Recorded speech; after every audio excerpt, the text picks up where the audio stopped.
Before we dive into the nightmare that unfolded in DeKalb County, hit that like button, subscribe, and ring the bell, because some stories are too dark to walk away from. You won't want to miss a second of this. It was a chilly March morning when the first responders arrived at the modest apartment on Tregony Drive. The faint hum of the heating system mixed with the pungent stench of neglect, but nothing could have prepared them for the sight inside. In the dim light of the bedroom, a small, lifeless body lay sprawled on the mattress. 4-year-old Anthony Weiss. Paramedics rushed to his side, checking for a pulse that wasn't there.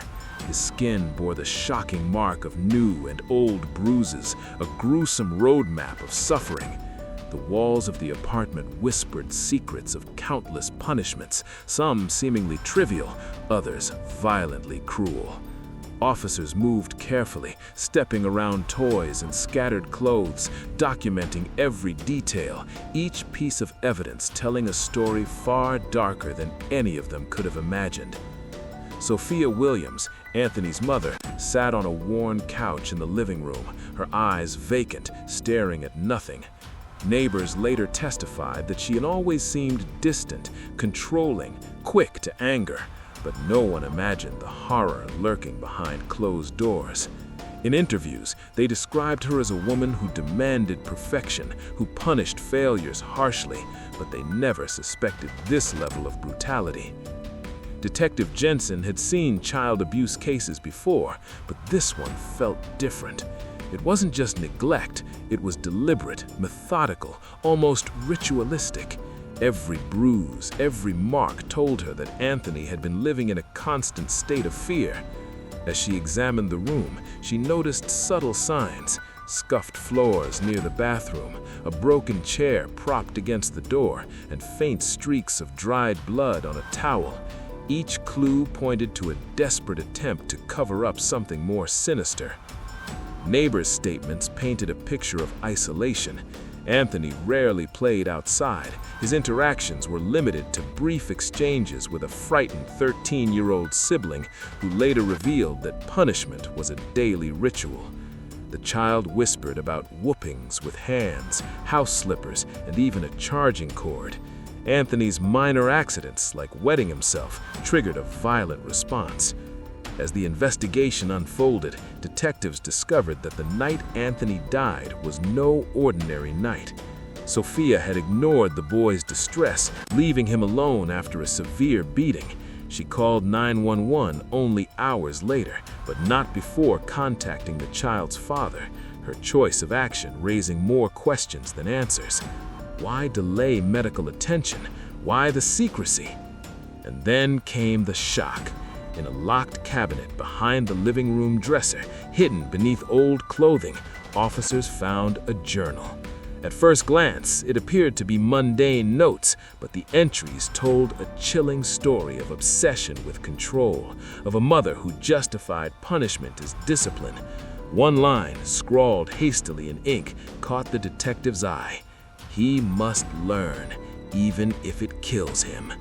The words echoed through the apartment, hanging in the air like a malevolent presence. Anthony's death was no accident, it was planned, a tragedy born from twisted discipline. But as Detective Jensen turned to leave the room, her eyes caught a folded piece of paper tucked under the mattress. It was a photograph, and it was the final piece of the puzzle. But when she unfolded it, the truth inside would shatter everything they thought they knew about this family. Detective Jensen held the photograph in her trembling hands. It was a simple snapshot at first glance, Anthony smiling awkwardly, holding a stuffed animal, but a closer look revealed something sinister. The corners of his tiny arms were bruised, his expression strained, eyes wide with fear, and scrawled in shaky handwriting on the back were the words, "Next time he won't get up."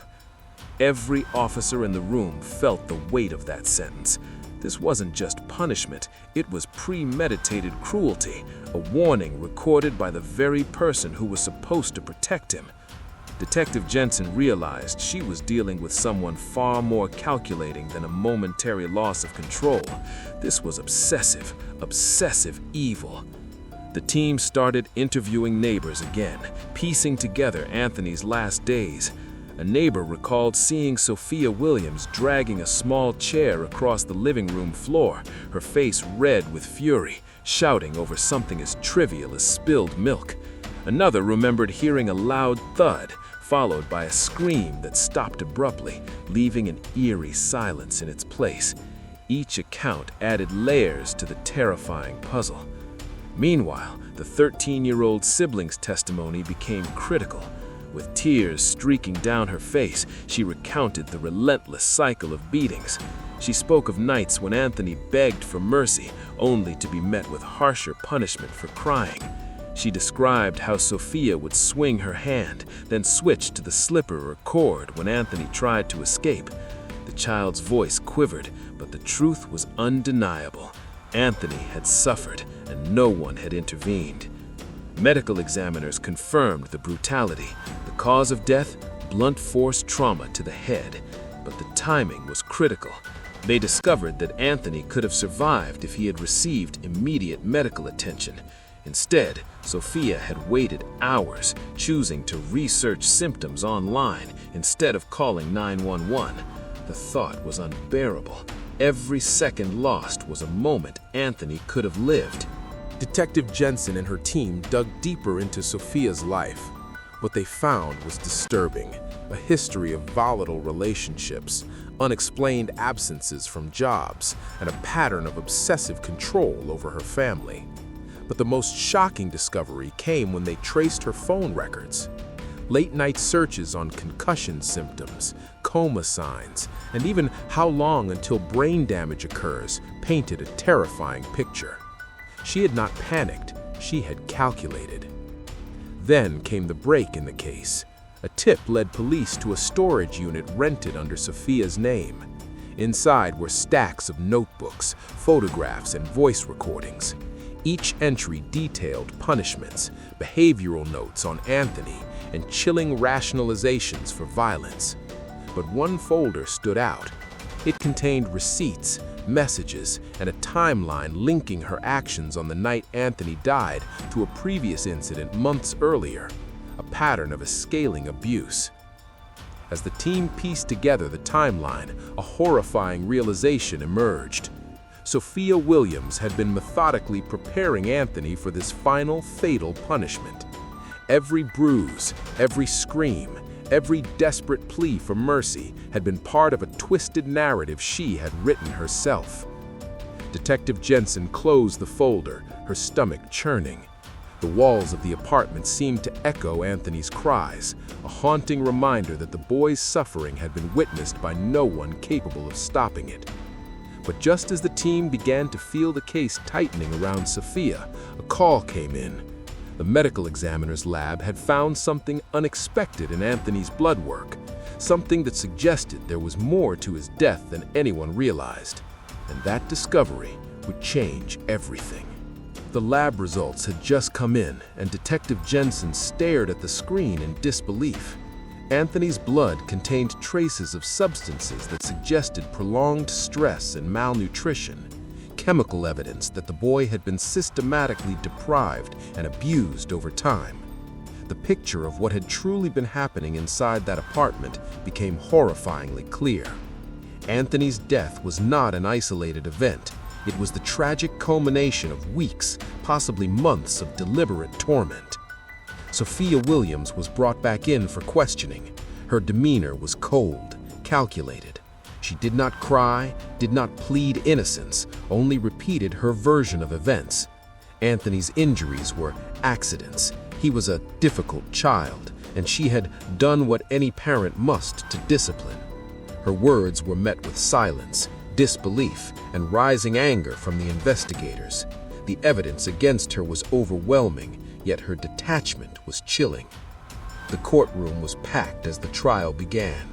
Prosecutors painted a vivid picture: a mother who wielded fear like a weapon, a small boy trapped in an endless cycle of beatings, bruises, and psychological terror. They presented photographs, medical reports, eyewitness testimonies, and Sophia's own journals. Every piece of evidence told the same horrifying story. Anthony's suffering was not a lapse in judgment. It was intentional, systematic, and deadly. Witness after witness testified, including the terrified 13-year-old sibling who described in heartbreaking detail what they had endured. Their voice shook as they recounted the beatings, the threats, the fear that filled every corner of the apartment. The courtroom was silent. Even the most hardened jurors were visibly shaken. Then came the twist that left the court gasping.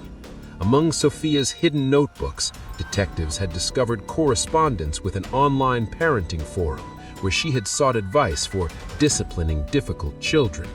Some responses had been chillingly permissive, others horrified at her methods, but she had recorded them all meticulously, almost as if she were cataloging strategies for harm. The jury realized she had not only planned Anthony's punishments, but also sought reinforcement for the cruelty she would unleash. After days of testimony and hours of deliberation, the verdict came down. Guilty on all counts: malice murder, felony murder, aggravated battery, and cruelty to children.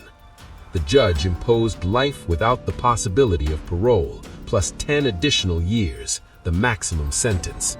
Sophia Williams' calm, detached exterior finally cracked, but it was too late. Justice had been served, yet the room remained heavy with sorrow. Outside the courthouse, Detective Jensen took a moment to reflect. Anthony's story had been a nightmare that no parent, no child should ever endure. But the case was more than punishment. It was a warning about the hidden horrors that can fester behind closed doors. As the sun set over DeKalb County, one haunting thought lingered in every officer's mind. They had saved the child in reports and records, but they could never undo the pain that had been inflicted. Anthony's life had been stolen, yet his story would not be forgotten. They thought the nightmare ended in that courtroom, but the photograph Detective Jensen had found months earlier still haunted her. A small boy, bruised but defiant, staring at the camera. The final line in her mother's journal echoed in her mind: "He must learn, even if it kills him." And while Sophia Williams was behind bars, the echo of that cruelty would linger, a chilling reminder that evil can hide in the most familiar places. If you thought this story was intense, wait until you hear the next one.